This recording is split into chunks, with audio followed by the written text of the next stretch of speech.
আসসালামু আলাইকুম ওয়া রাহমাতুল্লাহি ওয়া বারাকাতুহু। আহলান ওয়া সাহলান। আশা করি সবাই ভালো আছেন এবং সুস্থ আছেন। আউযু বিল্লাহি মিনাশ শাইতানির রাজীম। বিসমিল্লাহির রহমানির রহিম। রব্বি জিদনি ইলমা রব্বি জিদনি ইলমা রব্বি ইশরাহ লি সাদরি ওয়া ইয়াসসির লি আমরি ওয়াহলুল উকদাতাম মিন লিসানি ইয়াফকাহু কওলি। ربي يسر ولا تعسر وتمم علينا بالخير।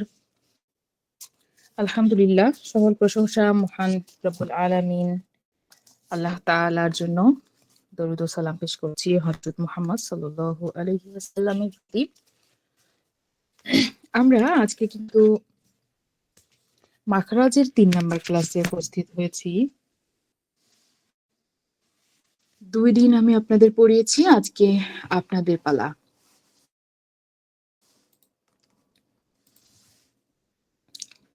এই যে মাখরাজ কাকে বলে এবং তা কয়টি?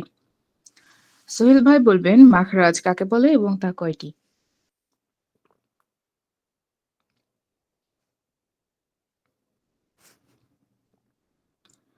আচ্ছা, অ্যাবসেন্ট ধরে নিলাম আমি। সুরাইয়া আপু, আপনি বলুন। আরবি হরফ উচ্চারণের স্থানকে মাখরাজ বলে। মাখরাজ মাখরাজ কতটি? 17টি। আরবি হরফ কতটি? 29টি। ওকে, আমরা দেখতে পাচ্ছি খরাজা ইয়াখরুজু এই শব্দ থেকে মাখরাজের উৎপত্তি। আচ্ছা, মাখরাজ শব্দের অর্থ কি?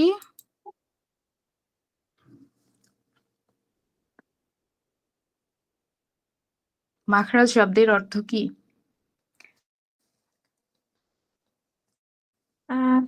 সুরাইয়া আপু। বের হওয়ার স্থান। ইয়েস। এখন বলুন যে আচ্ছা, মাখরাজ কাকে বলে সেটা আমি বলেই ফেলেছি। অর্থাৎ যে হরফ বা জায়গা থেকে মাখরাজ আরবি হরফ উচ্চারিত হয় তাকে মাখরাজ বলে। তাহলে আরবি হরফ 29টি, মাখরাজ 17টি, এগুলো আমরা জেনে গেছি। এখন উচ্চারণের স্থান হচ্ছে 4টি। কোন 4টি উচ্চারণের স্থান মনে আছে? বলা যাবে? কণ্ঠনালী, হলক, ঠোঁট, মুখের ভেতর, নাকের পাশে। ভেরি গুড, মাশাআল্লাহ। সোহেল ভাই এতক্ষণ চুপ করেছিল, সে একেবারে হেডফোন ইউজ করতে করতে। আচ্ছা আচ্ছা, মাশাআল্লাহ, ভেরি গুড। সোহেল ভাই যখন পেরে গেছে তখন আশ্বাস রাখাই যায় যে সবাই এটা পেরে যাবে ইনশাআল্লাহ। উচ্চারণের স্থানের সহযোগী 3টি আছে, 3টি সহযোগী আছে। Very good. জিহ্বা, দাঁত আর তালু, অর্থাৎ আমাদের বাকযন্ত্রের মধ্যে যেগুলো আছে এইগুলোই তো, তাই না? এখন এই চিত্র দেখে আপনাদেরকে মাখরাজ বলতে হবে। সহজ করে দিলাম সৃজনশীল প্রশ্নের মতো। এখানে চিত্র আছে, আপনারা জাস্ট বর্ণনাটা করবেন। 1 নাম্বার মাখরাজ, 2 নাম্বার মাখরাজ, 3 নাম্বার, 4, 5, 6 এভাবে করে যে যেটা মাখরাজ বলতে পারেন আর কি, নো প্রবলেম। সামনে শো করা থাকলেও জাস্ট মনে করবেন আর বলবেন ইনশাআল্লাহ। 1 নম্বর মাখরাজ হলো হলকের কণ্ঠনালী হা আর হামজা। হালক বা কণ্ঠনালীর শুরু থেকে, শুরু হইতে। হ্যাঁ, এটা বলতে হবে তো। হলফের কণ্ঠনালীর শুরু হইতে হা আর হামজা। আর দ্বিতীয় নম্বর হচ্ছে হলকের কণ্ঠনালীর মাঝখান হইতে আইন আর হচ্ছে হা। অক্ষর দুটি আরো একবার উচ্চারণ করুন প্লিজ। হালকের মধ্যখান হইতে হচ্ছে আইন আর হা। আইন, এটা আরেকটু গলাটা চিপে আদায় হবে। আইন হা। জি। আর 3 নম্বর আইন হা। আইন হা, আইন হা। গলার মধ্যে একটু চাপ দিতে হবে। আইন হা। জি ম্যাডাম, প্র্যাকটিসে হয়ে যাবে ম্যাডাম। ইনশাআল্লাহ। বিশ্বাস রাখতে হবে, নিজের প্রতি কনফিডেন্ট জি, জি থাকলে ম্যাডাম। অবশ্যই হবে। চর্চা করতে, করতে ম্যাডাম চলে আসবে। ইনশাআল্লাহ। তো এটা কবে চর্চা করবেন আর কবে চলে আসবে? এখন কিন্তু ম্যাডাম, মাখরাজের ৩ টা ক্লাস হয়ে গেছে। আমাদের অফিস আর সময় এই সন্ধ্যার পরে আস্তে, আস্তে ১-২ ঘন্টা চা পাই। আচ্ছা, ইনশাআল্লাহ। না ওই এখন তো আসলে কর্মজীবনে ওইভাবেই জি করে ম্যাডাম। ফেলতে হবে। হ্যাঁ, জি, জি। সময় করে নিতে হয়। ওই ইনশাআল্লাহ। একদিন সময় পাইলে, আমাদের বন্ধ হচ্ছে রোববার দিনে। ওই সময়টাই চা পাই হচ্ছে ম্যাম। হুম, অনেক কাজ থাকে। আচ্ছা। তাহলে ৩ নাম্বার মাখরাজটা আপনি বলে শেষ করুন, তারপর ৩ থেকে নম্বরটা সূরা আমার আপু জন্য বলবে। হচ্ছে হলকের কণ্ঠনালীর শেষ হইতেছে গইন আর খ। গইন আর খ। গইন খ, গইন খ, গইন খ।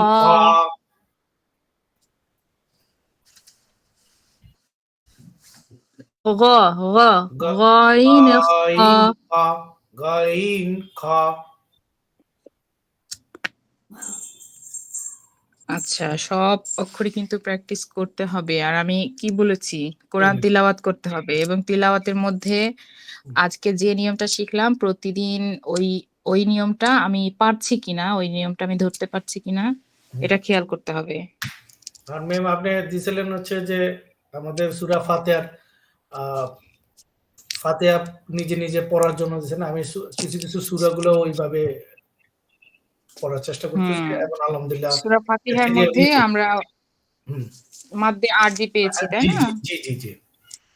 তারপরে ওটা হচ্ছে একেবারে কমন, প্রত্যেকটা সূরাতেই রয়েছে।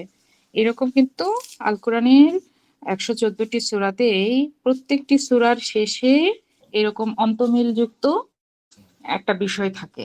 একেকটা সূরাতে একেকটা। তবে মাঝে আরবিটা অনেকগুলো সূরাতে থাকে। আচ্ছা, এখন আমরা সুরাইয়া আপুর কাছে যাব। সুরাইয়া আপু, আপনি ৪ নাম্বার মাকসাদ সম্পর্কে বলুন। আহ, জিপার গোড়া তার ওপরের তালু বরাবর লাগিয়ে। আপু আমি লিখি উচ্চারণ করতে হয় অফ। অফ। মাশাআল্লাহ, অক্ষরটা সুন্দর আছে, উচ্চারণটা ঠিক আছে, তবে মাখরাজটাও জেনে ফেলতে হবে একই সাথে। হ্যাঁ, জিহ্বার গোড়া তার বরাবর উপরের তালুর সঙ্গে লাগিয়ে ২ নোক্তাওয়ালা কফ, কফ। আপু আমি আমার মতো করে বলি, আমি ওইভাবে হু হু বলতে পারবো না। ওকে। হ্যাঁ, বলুন, অসুবিধা নেই। শুধু আহ, স্থানটা আপনি চিনছেন জি কিনা? জি। দেন হচ্ছে ৫ নাম্বার যেটা, সেটা হচ্ছে জিপার গোড়া আহ, এ- থেকে একটু আগ বাড়িয়ে তার বরাবর উপরে তালুর সঙ্গে লাগিয়ে কাফ, আহ, কাফ, কাফ। ওকে, কাফ। দেন কাফ। দেন হচ্ছে জিপার আহ জিহ্বার মধ্যখান তার বরাবর উপরে তালুর সঙ্গে লাগিয়ে তিনটা হরফ জিম, শিন, ইয়া। এখন এখানে কিছু একটু ব্যাপার আছে। ওইটা একটু ব্যাখ্যা করে বলুন তো? জিম, শিন, ইয়া। এই ৩ টা অক্ষর বলতে গেলে কি আপনি জিহ্বার মধ্যখান উপরে তালুর সাথে লাগাতে পারবেন? না, 3টা অক্ষর বলতে গেলে আমি তালুর সঙ্গে লাগাতে পারবো না। এখানে একটা কি যেন বলছিলেন আপু, আমার এক্স্যাক্টলি মনে নেই। ওকে, তাহলে আমি সেই জিনিসটা একটু ক্লিয়ার করে আসি।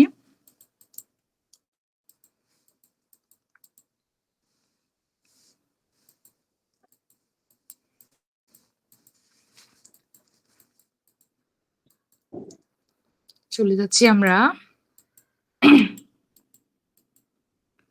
জিম, শিন এবং ইয়া যেখান থেকে হয়েছে সেই জায়গাটা দেখতে, তাই তো? জি। আমরা ভুলে গেছি যে ৩ টা অক্ষরই করার সময় আমরা মধ্যখানে লাগাতে পারবো কিনা। এখন চিত্র দেখুন আর আপনি এটা বর্ণনা করুন।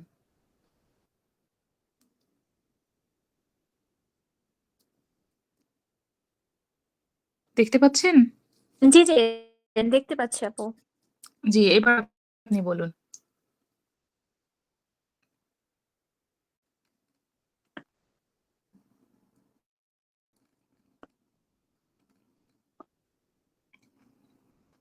আপু আপনি বলে দেন, আমি অ্যাকচুয়ালি ওটা ভুলে গিয়েছি। আপনি চিত্র দেখুন মনোযোগ দিয়ে। প্রথমে ডান দিকে চিত্রটা জিম দেখুন। এটা জিমের জিম ঘর, এটা শিনের ঘর, এটা ইয়ার ঘর। এখন চিত্রটা শিন লক্ষ্য করুন। এই যে দেখুন একটা তরঙ্গ উঠছে, তরঙ্গের এখানে কিন্তু যখন আমরা জিম জিম বলছি, জিহ্বাটা কিন্তু উপরে তালুর সাথে লেগে যাচ্ছে। জিম, জিম এই যে আজ, আজ, ইজ, উজ, আজ, ইজ, কলকলা হরফ উজ। হ্যাঁ, না কলকলা তো অবশ্যই, এবং তালুর সাথেও লাগছে দেখুন। লাগছে। এরপর দেখুন এই যে শিন, শিন, হ্যাঁ শিন, এটা কিন্তু শিন একেবারে ঠেকে যাচ্ছে না, একটু একটু ফাঁকা থাকছে, সামান্য একটু ফাঁকা ফাঁকা থাকছে। থাকে। শিন, আশ, ইস, উস, যদিও ফাঁকা থাকছে তবুও আমরা এখানে একটি আকর্ষণ বা একটা টান অনুভব করছি। ঠিক আছে, আশ, জি ইস, উস। এরপরে ইয়া, আই, ই, আই, ই, এই দুইটাই আপাতত হয়। এটা পেশ দিয়ে দেখানো সম্ভব হচ্ছে না।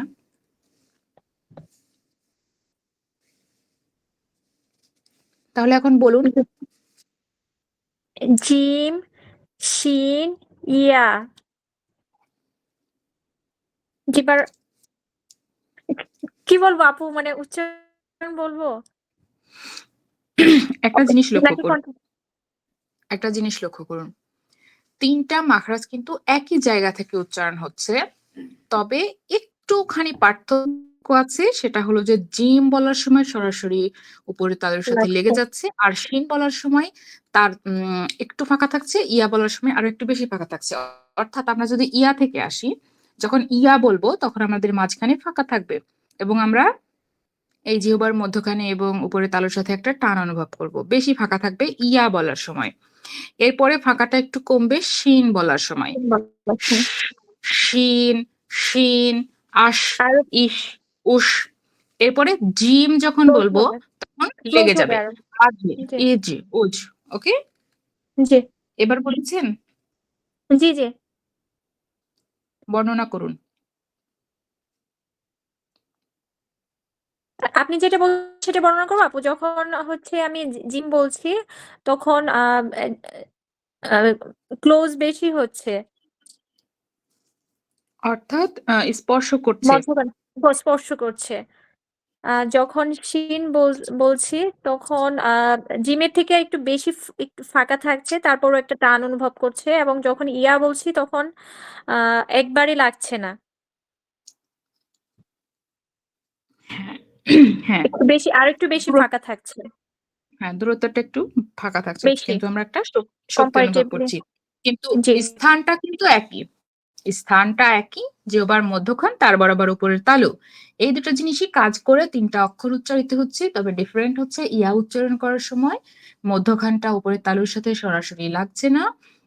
এরপরে যখন আমরা শিন উচ্চারণ করছি সেইখানে মধ্যখান বরাবর উপরের সাথে আমরা টান অনুভব করছি, কিন্তু লাগছে না, কিন্তু দূরত্বটা কমছে। এরপরে যখন জিম উচ্চারণ করছি তখন জিহ্বার মধ্যখান উপরের তালুর সাথে লেগে যাচ্ছে। জি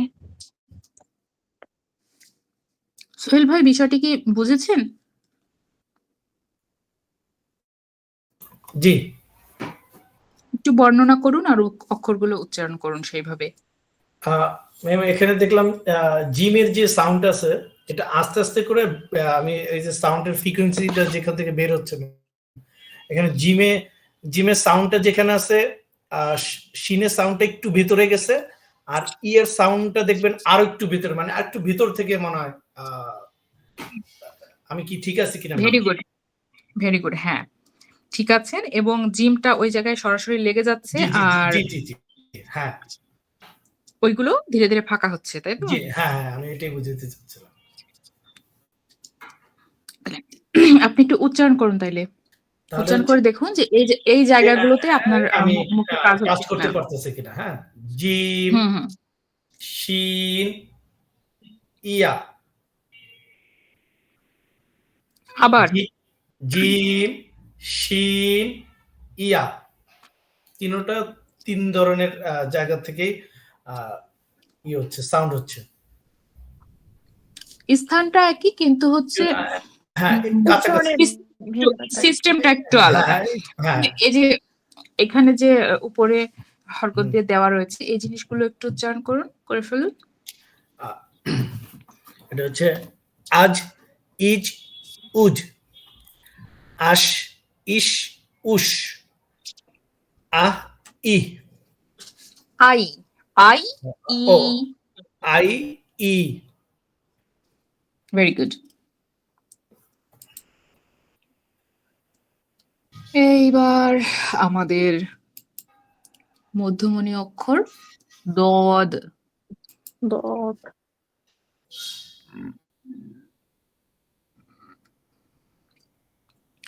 জিহ্বার গোড়ার কিনারা উপরের মাড়ির দাঁতের সঙ্গে লাগায়া লাগাইয়া দদ দদ উচ্চারণ হয়। বলতে হবে। হ্যাঁ। দদ।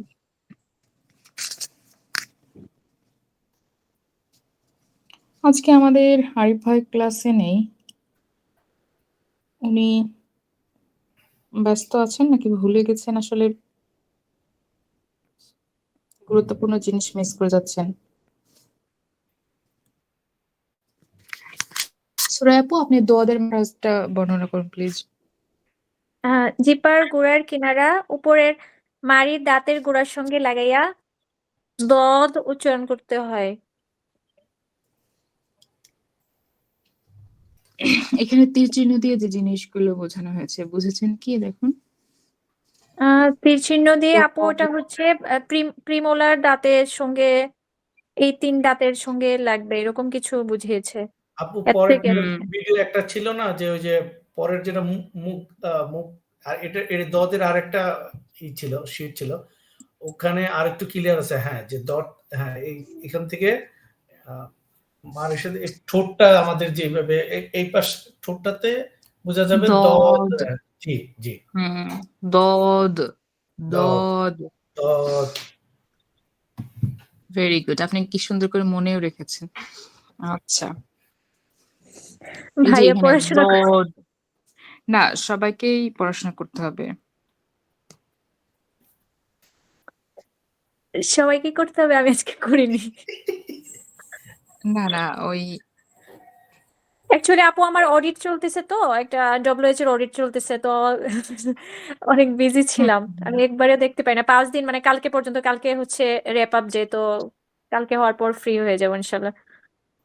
ইনশাল্লাহ, তবে অসুবিধা নেই। আমাদের সবাই একসাথে থাকলে আরো জিনিসটা আমাদের থাকবে। হ্যাঁ, আরো বেশি ভালো লাগতো করতে, এবং শেখাটাও আরো সুন্দর হতো। হুম। আমরা বাকিদের মিস করছি খুব। ইনশাল্লাহ হাল ঠিক ছাড়বো আছে, না শেষ পর্যন্ত। ইনশাল্লাহ ইনশাল্লাহ শেষ পর্যন্ত যারা থাকবে তারাই ভাগ্যবান, এবং তারাই শিখবে ইনশাল্লাহ। তো আমরা দদ এটা বুঝছি তো, তাই না? হ্যাঁ, দদ। জি আপু।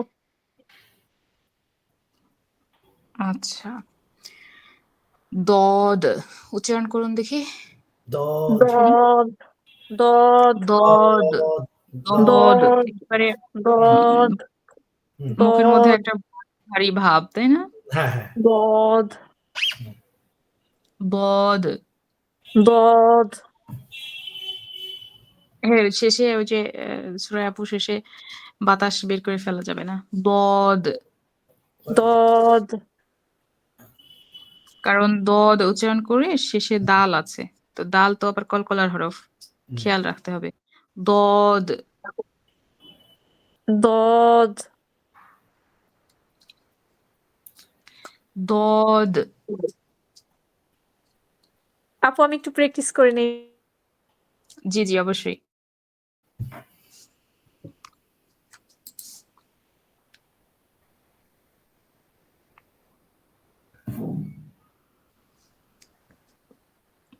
আচ্ছা, আমাদের আরিফ ভাই আজকে একটু গুরুত্বপূর্ণ কাজে ব্যস্ত রয়েছেন, আর আরেকজন ভাই উনি অসুস্থ জানিয়েছিলেন। আমাদের সাথে আর কে যেন ছিল? ছোট 2 জন ছিল যে, ওরা পড়বে না? ওরা দুষ্টু হয়ে গেছে, ওদের ক্লাস শুরু হয়ে গেছে তো। অবশ্য ভিডিও যখন পায় তখন তাদের হেল্প হয়, ওটা অন্য সময় এটা প্র্যাকটিস করতে পারে। হুম, ভীষণ দুষ্ট আছে। আচ্ছা, তারপরে এরপরে আমরা ৮ নাম্বার মাখরাজে যাই। ৮ নাম্বার মাখরাজটা কি বলুন তো? লাম ছিল। জিহ্বার আগার কিনারা সামনের উপরের দাঁতের উপরের সঙ্গে দাঁতের লাগায় না? লাগায় লাম, লাম। দাঁতের তাহলে আমরা গোড়ার সঙ্গে লাগে লাম। একটা ইনফিসার্স থেকে একটা সাইডে চলে যাব, তাই তো? হুম, আর সানাইয়া থেকে লাম, আর দাওয়াহিদ লাম। পর্যন্ত, অর্থাৎ জি, ইনসিসার্স থেকে আমরা হলো আহ, কি যেন বলে লাম ওটাকে, ক্যানাইন। ক্যানাইন পর্যন্ত চলে যাব। তাহলে এই যে এটা উচ্চারণ করে ফেলুন, আল ইল উল, আল আল ইল ইল উল, উল, আল আল ইল ইল উল। উল, আল ইল ইল উল। উল। হুম,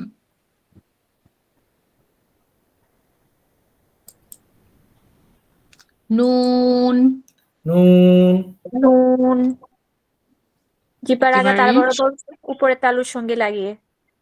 হুম, নুন, নুন, নুন।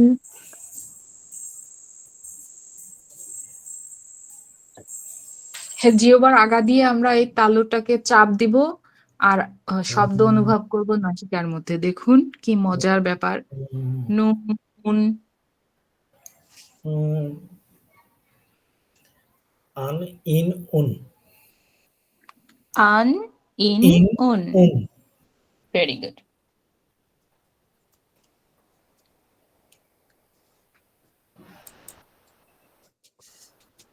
র, র কোথা থেকে হবে? কেমন করে হবে? জিপার আগার পেট উপরে তালু বরাবর লাগিয়ে। যেমন র, র। ওকে, সোহেল ভাই জি, র, বলুন, একটু টেনে বলতে হবে। র না, র। র, র, র, র, হুম, আর, ইর, উর, আর ইর ইর উর। উর, আর রহমান, আর রহমান আছে না? আর জি। রহিম, এই সকল জায়গায় যেন এই জিনিসগুলো আহ ভালো মতো অ্যাপ্লাই হয়। ঠিক আছে, দেখুন জি, ঠিক আর আছে। জিহ্বাটা বেঁকে ঢেউ হয়ে সুন্দর উল্টা পিঠটা গিয়ে লাগছে। আমার তো ভীষণ ভালো লাগে ওই সময়, যে সময় মনে হয় যে ইস কি মজা, আমি হারমোনিয়াম চালিয়ে গান করতে পারি না সেটা ঠিক আছে, কিন্তু হারমোনিয়াম বা যন্ত্রের সাথে গান গাওয়াটাও আসলে ওইভাবে উচিত না, নিষেধাজ্ঞার মধ্যে পড়ে। কিন্তু আমি তো আমার নিজেকেই হারমোনিয়াম বানিয়ে ফেলছি, এবং আমি যখন তিলাওয়াত করছি এটাও তো একটা শিল্পের মতোই হচ্ছে। খুব আনন্দ লাগে ম্যাম, টিচার।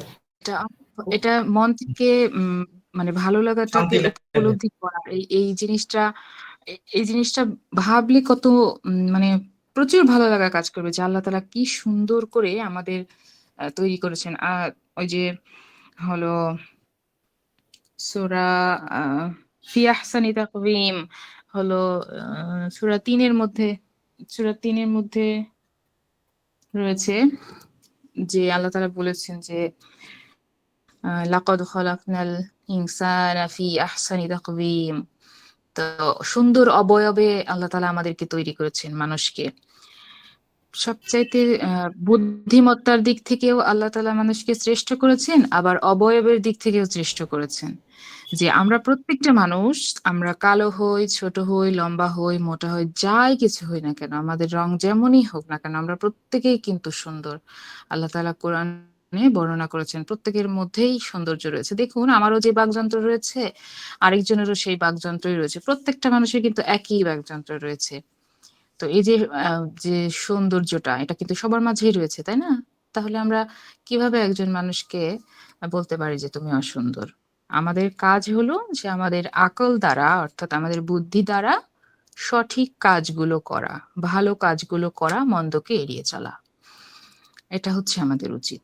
তাইলে আমরা একই সাথে প্রকৃতিতে যেমন পাহাড়, নদী, বন, জঙ্গল রয়েছে, সেই সাথে সাথে আমরা মানুষ হিসেবে একটা সুন্দর নিদর্শন, আল্লাহ তাআলার সৃষ্টির মধ্যে সুন্দর একজন নিদর্শন হয়ে উঠতে পারবো ইনশাআল্লাহ। ঠিক আছে, চলুন আমরা এরপরে 11 নম্বর মাখরাজটা করে ফেলি দ্রুত। কি বলবেন দ্রুত, আগে বলে ফেলুন। তো, দাল, তা। তাহলে এইখানে কোনো ফারাক আছে কিনা বা কিছু কি অবস্থা, এটা খেয়াল করেছেন?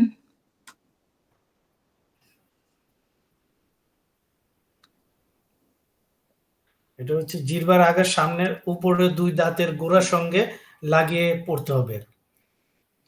হুম, কিন্তু আত, এটা হচ্ছে ত আত, আত, ত ঈদ, ত উদ। বলার সময় আত, ত বলার সময় জিহ্বার ত হ্যাঁ, বলার সময় জিহ্বার অবস্থানটা কেমন হবে, আর তা বলার সময় জিহ্বার অবস্থানটা কেমন হবে, সেটা খেয়াল করেছেন? শক্ত করে হয় তো বলার হ্যাঁ, সময়। হ্যাঁ, জিহ্বা এই যে মোটা দাঁতের আর সাথে লেগে পাতলা, যাবে। হ্যাঁ, হ্যাঁ। মোটা, জি জি, মোটা করে হবে। তো মোটা মোটা করে হবে, না, কিন্তু একটু মোটা ঢেউ করে হবে, বলতে ঢেউ গেলে হবে। দেখুন, হ্যাঁ, ত ত ত, আর যদি আমরা পাতলা করে বলতে যাই তাহলে কি হবে, তা তা, তখন হ্যাঁ, জিহ্বাটা আরামে থাকবে, তাই না? জিহ্বা সোজা হয়ে থাকবে, হ্যাঁ, সমান্তরালে থাকবে। ত, দাল, তা, ত, দাল, দাল, তা, তা, তা, ত, ত। দাল, আমাদের কিন্তু তো, তা। এই যে এই সকল অক্ষরগুলো করার সময় মুখ গোল করা যাবে না, মুখটা স্বাভাবিক অবস্থাতেই থাকবে, শুধু কাজ করবে জিহ্বা। ত, হুম, আতইতে, ওয়াতিন, আত, আত, ইত, তো, উত। উতো, হুম, তাহলে জিহ্বাটা ভাঁজ হয়ে গেলেই কিন্তু মোটা করে উচ্চারণ সম্ভব। ত, ত। আমরা কিন্তু একেবারে পারফেক্ট যে পার্থক্যটা দেখানোর, সেটা কিন্তু দেখাতে পারছি ইনশাআল্লাহ চিত্রের মাধ্যমে। এটা খুব সুন্দর করে আমরা বুঝতেও পারছি যে কিভাবে আমরা পাতলা করব, কিভাবে মোটা করব। দাল এবং তা বলার সময় জিহ্বা সমান্তরালেই থাকছে, তা, তা, দাল। আর ত বলার সময় জায়গাটা সেম, কিন্তু সাউন্ডটা ভিন্ন করার জন্য আমাদের এই যে জিহ্বা নামক যন্ত্রটাকে, জিহ্বা নামক অঙ্গটাকে কি করতে স্পেস হচ্ছে, দেওয়া হয়েছে। একটু ভাঁজ দেওয়া হচ্ছে, একটু তাকে হলো অন্য সাইডে একটু বাঁকানো হচ্ছে, তাই আমাদের সাউন্ডটা অন্যরকম চলে আসতেছে, তাই না? জি। কি মজা না, দেখুন, নিজের জিহ্বার দ্বারাই আমরা একই জায়গা থেকে ভিন্ন ভিন্ন ধরনের আওয়াজ তৈরি করছি। আলহামদুলিল্লাহ, আল্লাহ তাআলা অক্ষরগুলোকেও কি সুন্দর করে সাজিয়েছেন। আত, ইত, উত, আদ, ঈদ, ঈদ, উদ, আত, ইত, উত, আত, ইত, ঈদ, উত, উদ। আত, ইত, উত, আদ, ঈদ, উদ। উচ্চারণগুলো করে ফেলুন আপনারা। আতো, ইতো, উতো, আদ, ঈদ, উদ, আদ, নো ঈদ, নো নো নো উদ। নো, আদে, আচ্ছা, আপু এটা ভাই, কলকলা হবে না? ডাল, হ্যাঁ হ্যাঁ, ত, দাল, তা, সরি, হচ্ছে কফ, ত, কষ্ট, বা, জিম, ডাল, দাল। জিম, ডাল। হুম, তাহলে আমরা আদো, আপ, আদে, আপ, আদ, আদ, ঠিক আছে, আদে, কিন্তু আদ, ঈদ, উদ, দ, আদ, ঈদ, উদ, আদ, ঈদ, ঈদ, উদ। উদ, উদ, আত, আত, ঈদ, ঈদ, উদ। উদ। আর আপ, ইত, উত, উদ। ত যখন বলবো তখন কিন্তু মুখ থেকে বাতাস বের হয়ে চলে যাবে না, আর যখন তা বলবো তখন মুখ থেকে বাতাস বের হয়ে চলে যাবে। ঠিক আছে, এটা ঠিক হচ্ছে আছে। অক্ষরের সিফাত বা বৈশিষ্ট্য।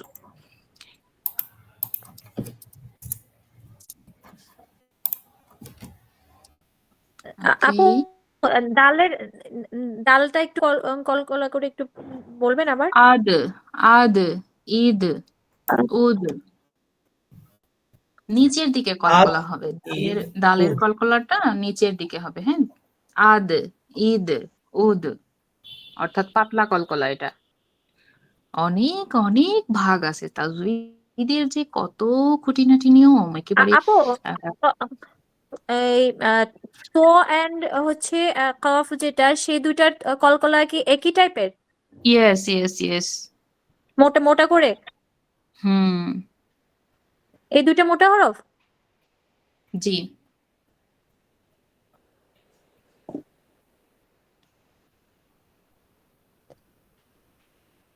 আমরা কলকলার ক্লাসে ওটা আরো বেশি ক্লিয়ার হয়ে যাবো ইনশাল্লাহ।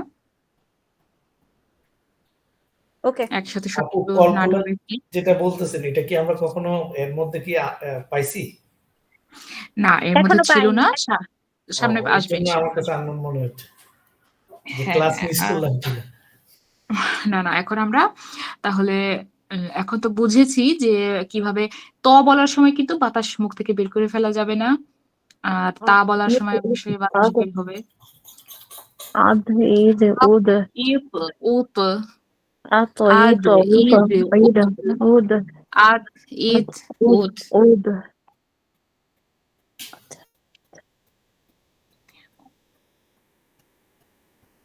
বসে বসে কিন্তু সময় দিতে হবে, অনেক প্র্যাকটিস করতে হবে, তাহলে একেবারে যখন সহজ হয়ে যাবে তখন খুব সহজেই আপনারা কম সময়ের মধ্যে তিলাওয়াত করে ফেলবেন, তখন ভালো লাগবে ইনশাআল্লাহ।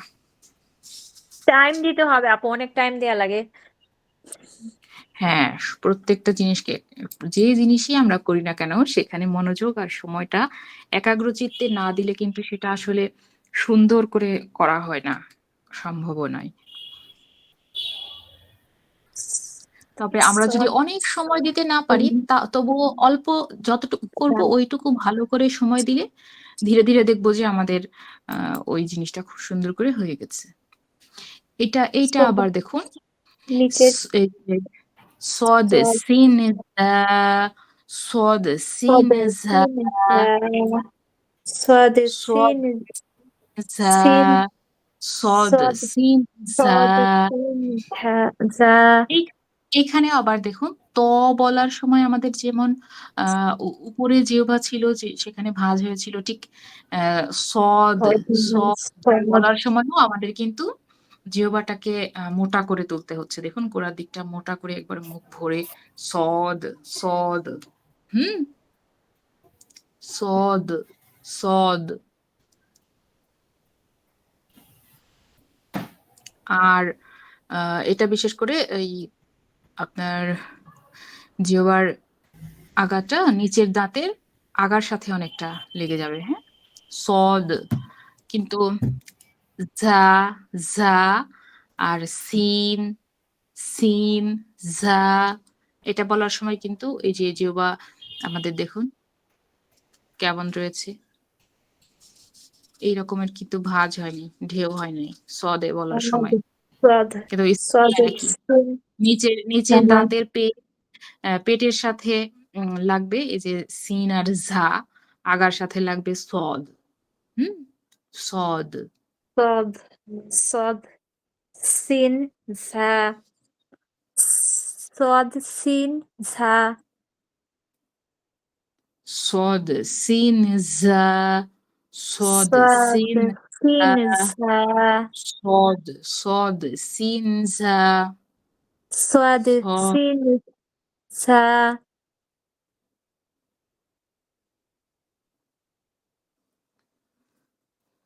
তাহলে এই যে মোটা করার যে ব্যাপারগুলো, যে অক্ষরগুলো আমরা মোটা করে করছি সেগুলো অধিকাংশই এই যে জিহ্বার মাঝখানে কিন্তু ভাঁজ হয়ে এসে উচ্চারিত হচ্ছে, হ্যাঁ, মোটা করে মুখ ভর্তি করে উচ্চারণ হচ্ছে। যেমন ত সদ সদ, দুইটা প্রায় সেম। তারপরে ঝা সিন ঝা সিন। ঝা সিন ঝা সিন। সোহেল ভাই আপনি বুঝেছেন? জি। ওকে, 13 নাম্বারটা জ জাল সা। জ জাল সা। সবচেয়ে নরম কোমল 3টি অক্ষর। জ- এই দেখুন এটা আবার সেম কোয়ালিটি দেখুন জ জাল সা যে অক্ষরগুলো সেই অক্ষরগুলো জিহ্বার গোড়াটা ফুলে উঠছে মাঝখানটা একটা একটু ঢেউ ঢেউ আছে জি আছে। হ্যাঁ এটা কিন্তু খেয়াল রাখতে হবে স্থান একই কিন্তু সাউন্ডটা আলাদা করার জন্য আমাদের একটু কৌশল করে করা হচ্ছে জ জাল সা সা সা সা একদম শেষ হবে না সা সা জিহ্বার আগা উপরের দাঁতের আগার সাথে লাগলে কি সমান্তরালে জিহ্বা থাকলে ওটা কেমন হয় ভালো করে করুন সা সা সা সা জ জাল সা জ জাল সা জালসা সানা সা সা সা সা সা সোহেল ভাই আপনি করুন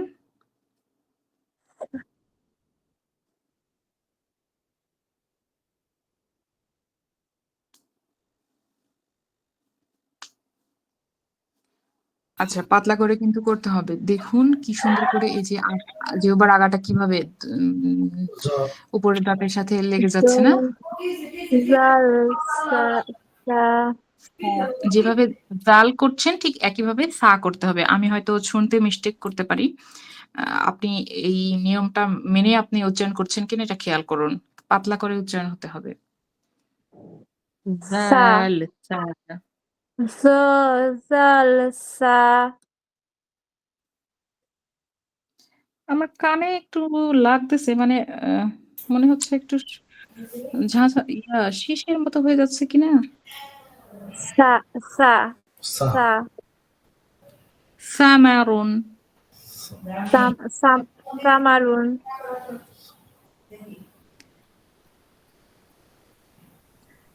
আচ্ছা ওইটা এখন একটু হয়তো লাগতেছে ঠিক ঠিক হয়ে যাবে ইনশাআল্লাহ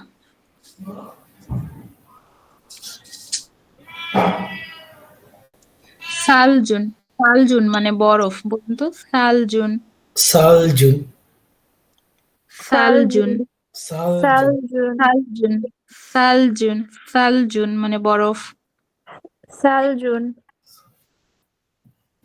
হুম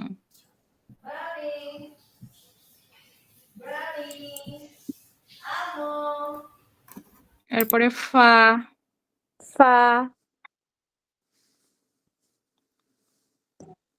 কোথা থেকে কিভাবে নিচের ঠোঁটের প্যাট উপরের দুই দাঁতের আগার সঙ্গে লাগে ফা ফা সোহেল ভাই আপনি ফা ক্লিয়ার ফা হ্যাঁ জি ওকে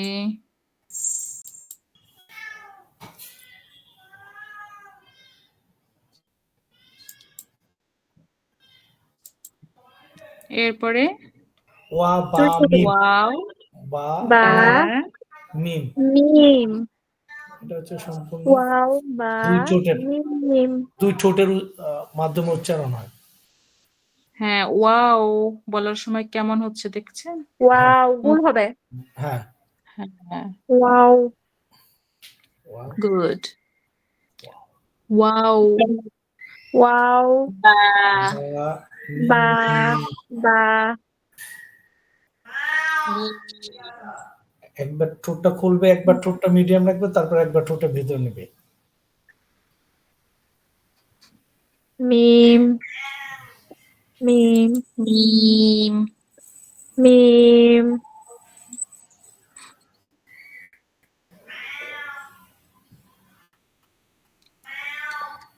তিনটায় ঠোঁট থেকে হচ্ছে তাই তো দুই ঠোঁট জি থেকে ওয়াও বা মিম মিম ওয়াও বা মিম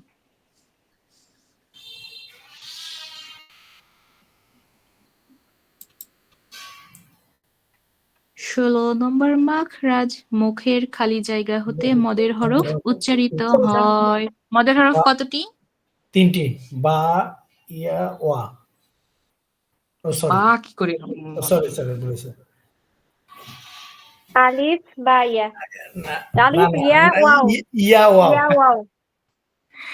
আচ্ছা, আলিফ ওয়াও ইয়া এটা কখন এই 3টে অক্ষর মাদের হরফ হবে?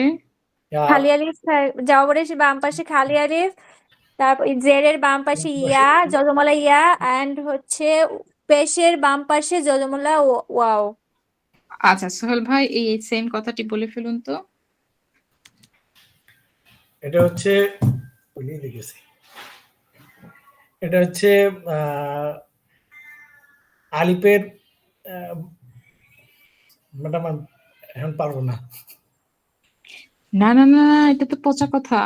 কারণ মদের হরফ শেখানো হয়েছে, তারপরে এটা দিয়ে কত প্রকার মাদ কি অবস্থা এগুলো শেখানো হয়েছে, তাহলে এটা না পারলে তো এটা তো আমার ব্যর্থতা নাকি আপনাদের ব্যর্থতা, না বলুন তো। ম্যাডাম মনে আছে এখন ভুলে গেছি। ভাইয়া দেখে দেখে বলেন, আপু তো দিয়ে দিচ্ছে, আপনি দেখে দেখে বলেন। জবরের বাম পাশে খালি আলিফ, হুম, জেরের বাম পাশে যজমলা ইয়া, আর হুম, পেশ যেটা পেশের মতো ওয়াও, ওয়াও দেখতে সেম সেম এভাবে মনে রাখবেন। ঠিক আছে। পেশের সাথে আলিফের সাথে যজমলা আলিফের সাথে জবরের সম্পর্ক, ইয়ার সাথে জেরের সম্পর্ক, আ- আর পেশের পেশের সাথে সাথে ওয়াওয়ের সম্পর্ক। ওয়াওয়ের সম্পর্ক। মানে জবরের পরে খালি আলি, আমি যদি একটু বলি জবরের পরে খালি আলি, আর জি জি জেরের পরে হচ্ছে জেরের পরে যজমালা ইয়া, ইয়া, তারপরে পেশের পরে যজমালা ওয়া। হ্যাঁ ওয়াও। ঠিক আছে। ওকে, এবার বুঝেছেন তো, এবার সুন্দর করে মনে করে ফেলুন, মানে জিনিসটা একেবারে মনের ভিতরে জি জি স্ক্যান করে বসিয়ে ফেলুন, যেন এটা আর বের না হয়, রমে ঢুকিয়ে নিন ইনশাল্লাহ। জবরের বাম পাশে খালি আলিফ, অর্থাৎ হুম। হ্যাঁ এই তো জবরের পরে খালি আলিফ, আর হ্যাঁ পরে, হ্যাঁ জি জি বাম্পার। হ্যাঁ জেরের বাম পাশে যজমালা ইয়া, পেশের বাম পাশে যজমালা ওয়াও। হুম। জবরের সাথে আলিফের সম্পর্ক, জেরের সাথে ইয়ার সম্পর্ক, আর ওয়াওয়ের সাথে পেশের সম্পর্ক, এটা কিন্তু খুবই ইম্পর্টেন্ট জিনিস, এটার উপরে অনেক কিছু নির্ভর করবে এবং অনেক নিয়ম এটাকে কেন্দ্র করে আসবে। হ্যাঁ, এজন্য এটা ভালো করে মনে রাখতে হবে। আপু আর এখন আর আমরা হচ্ছে যে আপু লিনের কোনটা, ওই জেরের সাথে যজমলা ইয়া এন্ড ওয়াও? না না না, জবরের সাথে। ও জবর, সরি, জবরের সাথে, জবরের সাথে লিন, যজমলা, হ্যাঁ বাউ আর যজমলা ভাই। ইয়া, দুটা লিনের হরফ। জবরের বাম পাশে যজমালা ওয়াও আর যজমালা ইয়া থাকলে সেটা সে দুটা লিনের হরফ হবে তখন। আর এমনি সময় কিন্তু জেরের সাথে ইয়ার সাথে জেরের সম্পর্ক, ওয়াওয়ের সাথে পেশের সম্পর্ক, আর যখনই ওদের দুইজনের জবরের সাথে সম্পর্ক হবে তখনই তারা নরম কোমল হয়ে বাই যাবে। লিন মানে হলো বাই, নরম। আচ্ছা, বাই বাও। গুড, উচ্চারণ আপু সুন্দর। এই যে লিনের হরফে উচ্চারণ দ্রুত হয় না? হ্যাঁ হ্যাঁ অবশ্যই দ্রুত হয়। এই যে সুন্দর করে একটার পর একটা আবার রিলেট করতে পারছেন, এটাই কিন্তু বোঝাচ্ছে যে আপনারা শিখছেন ইনশাআল্লাহ, এবং এটা শেখাটা স্টেবল হচ্ছে ইনশাআল্লাহ, মানে এই ভালো এই হচ্ছে। যতগুলা লিন আছে তারপরে মাদ লিন এগুলো তো সবগুলোতেই তো টান হবে। হ্যাঁ, টেনে মাদ পড়তে হবে। মানেই তো দীর্ঘ করা, জি টেনে জি পড়া। জি। ওকে, এরপরে আমরা এই যে দেখুন জবরের বাম পাশে খালি আলিফ, জেরের বাম পাশে যজমালা ইয়া এবং পেশের বাম পাশে যজমালা ওয়াও, হ্যাঁ মাদের হরফ এক আলিফ টেনে পড়তে হয়। বা, বি, বু, বু, এটা আমরা আগে করিয়েছি, এটা কিন্তু মনে রাখতে হবে। ঠিক আছে, এরপর আমরা নাকের বাঁশিতে চলে আসলাম। আম্মা, আম্মা, ইন্না, আন্না, আন্না, আন্না, ইম্মা। কতক্ষণ টান দিতে হবে আপু? এক আলিফ? এক আলিফ। নুনে মিমে তাসদিদ গুন্নাহ করা ওয়াজিব, এটা হচ্ছে একটা ছন্দযুক্ত কথা। এটা ওয়াজিব গুন্না। আহ হ্যাঁ, ওয়াজিব গুন্না এবং এক আলিফ এখানে গুন্না করতে হয়। করে ফেলুন, করে ফেলুন। দুইজনই গুন্না করে ফেলুন। আন্না, ইন্না, আম্মা, এটা হচ্ছে না, ইম্মা, ইম্মা,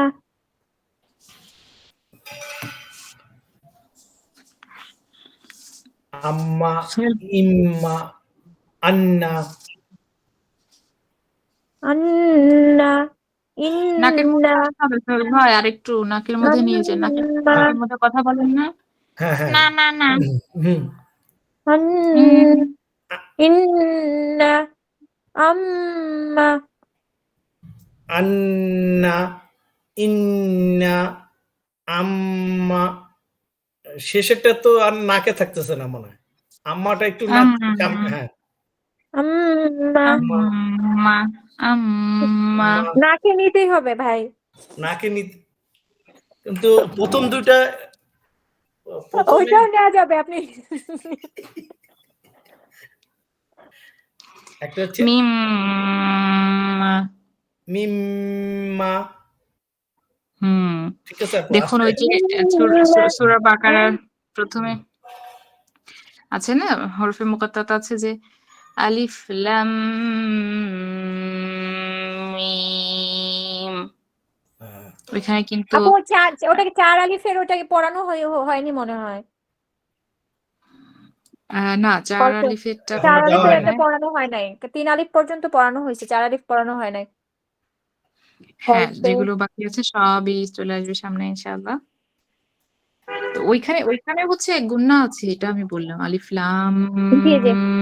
মিম, হ্যাঁ গুন্না আছে ওখানেও এক আলিফ পরিমাণ।